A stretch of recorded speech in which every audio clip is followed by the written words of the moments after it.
ಈ ಧಾರವಾಡ ನಗರ ಕಮಿಷನರೇಟ್ ವ್ಯಾಪ್ತಿಯ ಕೇಶವಾಪುರ ಪೊಲೀಸ್ ಠಾಣೆಯಲ್ಲಿ 18ನೇ ತಾರೀಕು ಒಂದು ಪ್ರಕರಣ ದಾಖಲಾಗಿದೆ. ಆ ಪ್ರಕರಣದಲ್ಲಿ ಈಗ ಸದ್ಯ ಮೇಜರ್ ಇರುವಂಥ ಒಂದು ಹುಡುಗಿ 2023ರಲ್ಲಿ ಆಕೆ ಇನ್ನೂ ಮೈನರ್ ಇದ್ದಂಥ ಸಂದರ್ಭದಲ್ಲಿ ಒಬ್ಬ ಪಕ್ಕದ ಮನೆಯ ವ್ಯಕ್ತಿ ಆಕೆಯನ್ನು ಪುಸ್ಲಾಯಿಸಿ ವಿದ್ಯಾಭ್ಯಾಸಕ್ಕೆ ಸಪೋರ್ಟ್ ಮಾಡ್ತೀನಿ ಮತ್ತು ನಿನಗೊಂದು ಒಳ್ಳೆಯ ಜೀವನ ಕೊಡ್ತೀನಿ ಅಂತೆಲ್ಲ ಆಸೆ ತೋರಿಸಿ ಆಮಿಷ ಒಡ್ಡಿ ಲೈಂಗಿಕವಾಗಿ ದೌರ್ಜನ್ಯ ಎಸಗಿದ್ದಾನೆ ಅನ್ನುವಂಥದ್ದು ಆರೋಪಿಸಿರ್ತಾಳೆ.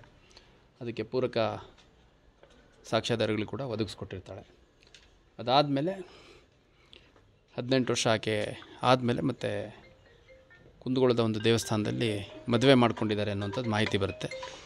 ಈ ಸದರಿ ವ್ಯಕ್ತಿ ಏನಿದ್ದಾನೆ ಆತನಿಗೆ ಸುಮಾರು 49ರಿಂದ 50 ವರ್ಷ ವಯಸ್ಸಾಗಿದೆ. ಮತ್ತು ಆ ಹುಡುಗಿ ಈಗಷ್ಟೇ 17 ತುಂಬಿ 18 ವಯಸ್ಸಲ್ಲಿರುವಂಥವಳು. ಅಕಸ್ಮಾತ್ತು ಆಕೆಗೆ ಲೈಂಗಿಕ ದೌರ್ಜನ್ಯ ಆದಂಥ ಸಂದರ್ಭದಲ್ಲಿ ಕಂಪ್ಲೇಂಟ್ ಕೊಡ್ತೀನಿ ಅಂತ ಹೇಳಿದಾಗ ನಿಮ್ಮ ತಂದೆ ತಾಯಿಗೆ ಮತ್ತು ಕೊಲೆ ಮಾಡಿಸ್ತೀನಿ ಅಂತೆಲ್ಲ ಬೆದರಿಕೆ ಹಾಕಿದ್ದಾನೆ ಅಂತೆಲ್ಲ ಹೇಳಿಬಿಟ್ಟು ಈಗ ಕಂಪ್ಲೇಂಟ್ ಕೊಟ್ಟಿದ್ದಾಳೆ. ಅದೊಂದು ಪ್ರಕರಣವನ್ನು ನಾವು ಪೋಕ್ಸೋ ಅಡಿಯಲ್ಲಿ ದಾಖಲು ಮಾಡ್ಕೊಂಡಿದ್ದೇವೆ ಮತ್ತು ಪ್ರಕರಣದ ತನಿಖೆಯನ್ನು ಕೇಶವಾಪುರ ಇನ್ಸ್ಪೆಕ್ಟರ್ ಅವರು ಕೈಗೆತ್ತಿಕೊಂಡಿದ್ದಾರೆ. ಸರ್, ಆಕೆ ಎಲ್ಲಿದ್ಲು ಏನು ಅಂತ? ಆಕೆ ಇಲ್ಲೇ ಹುಬ್ಳಿ ಮೊದಲೆಲ್ಲ ಬೇರೆ ಬೇರೆ ಕಡೆ ಹೋಗಿದ್ದಾರೆ. ಕುಂದಗೋಳದ ಒಂದು ದೇವಸ್ಥಾನದಲ್ಲಿ ಮದುವೆ ಆಗಿದ್ದಾರೆ ಅಂತ ಹೇಳ್ತಾರೆ. ಅದು ಯಾವುದೋ ಅಧಿಕೃತವಾಗಿ ಆಗಿರುವಂಥದ್ದು ಅಲ್ಲ.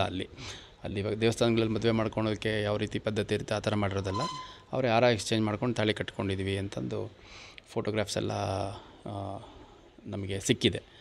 ಅದಾದಮೇಲೆ ಬೇರೆ ಬೇರೆ ಕಡೆ ಹೋಗಿದ್ದಾರೆ. ಬೇರೆ ಬೇರೆ ಕಡೆ ಹೋಗಿಬಿಟ್ಟು ನಂತರದಲ್ಲಿ ಫೈನಲಿ ಇಲ್ಲಿ ನಮ್ಮ ಗೋಕುಲ್ ರಸ್ತೆಯಲ್ಲಿ ಒಂದು ರೂಮ್ ಮಾಡ್ಕೊಂಡು ಅದರಲ್ಲಿ ವಾಸ ಮಾಡ್ಕೊಂಡಿದ್ರು ಅನ್ನೋಂಥದ್ದು. ಮತ್ತು ಆ ಹುಡುಗಿ ಭಾಳ ಸ್ಪಷ್ಟವಾಗಿ ನಿರಂತರವಾಗಿ ನನ್ನ ಮೇಲೆ ಲೈಂಗಿಕ ದೌರ್ಜನ್ಯ ಎಸಗ್ತಾ ಬಂದಿದ್ದಾನೆ.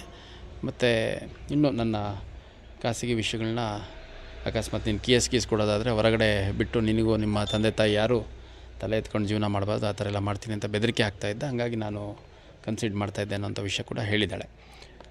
ಸದ್ಯ ಹುಡುಗಿಗೆ ಮೆಡಿಕಲ್ ಚೆಕಪ್ಗೆ ಕಳಿಸಿದ್ದೀವಿ. ಮೆಡಿಕಲ್ ಚೆಕಪ್ ಮಾಡಿ ಮತ್ತು ಅವಳದು ಆರೋಗ್ಯ ಸ್ಥಿತಿ ಏನಿದೆ ಅಂತೆಲ್ಲ ಸಂಪೂರ್ಣ ತಪಾಸಣೆ ಮಾಡಲಿಕ್ಕೆ ಸದ್ಯ ಆಸ್ಪತ್ರೆಯಲ್ಲಿದ್ದಾಳೆ. ಅವ್ರ ಪೇರೆಂಟ್ಸ್ ಏನಾದರೂ ಕಂಪ್ಲೇಂಟ್ ಕೊಟ್ಟಿದ್ದಾರೆ ಸರ್?